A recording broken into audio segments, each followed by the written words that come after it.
তোমার বাবা রোজ বিছানায় সব মাখামাখি করে, আর আমাকে রোজ সেইগুলো পরিষ্কার করতে হয়, ধুতে হয়, ধোয়া মোছা করতে হয়।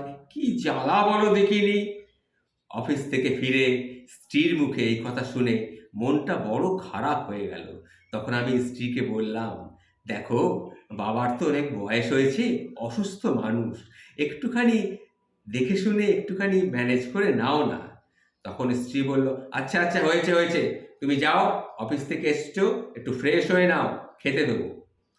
পরের দিন সকালবেলা আমি স্ত্রীকে বললাম, আমি কি বাবার জন্য একটা আয়া বা ওই ধরনের কোনো লোকের ব্যবস্থা করব?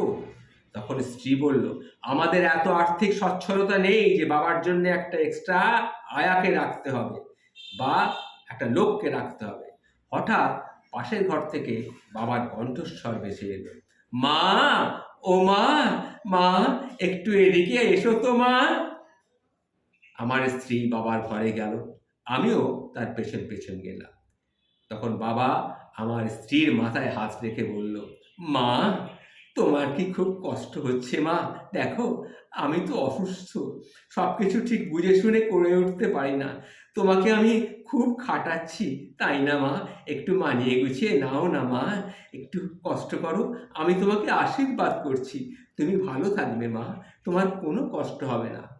তখন আমার স্ত্রী বলল, কি বলছেন বাবা, আমার কোনো কষ্ট হচ্ছে না, আমি তো আমার দুটো ছেলেকে এইভাবেই মানুষ করেছি, তাদের সব কিছু ধোয়া মোছা পরিষ্কার নোংরা সব তো আমিই পরিষ্কার করেছি এতদিন। আর আপনিও তো আমার ছেলে, বয়স হয়েছে ঠিকই, কিন্তু আপনি আমার ছেলেরই মতো। সুতরাং কোনো লোকজনের দরকার নেই, আমি আপনার সব কিছু পরিষ্কার করব, আপনার যখন যা দরকার আমাকে বলবেন, কোনো কিচ্ছু চিন্তা করবেন না, আমি তো আছি। এ কথা শুনে আমার বাবার দু চোখ দিয়ে আনন্দাশ্রু নেমে এলো, আর আমারও দু চোখে জলের কোণায় জলের ধারা বয়ে যেতে লাগলো। তখন আমি মনে মনে ভাবলাম, এই রকম স্ত্রী পাওয়া সত্যিই ভাগ্যের ব্যাপার। এই রকম স্ত্রী না হলে তাকে আমি স্ত্রী বলবো কেন?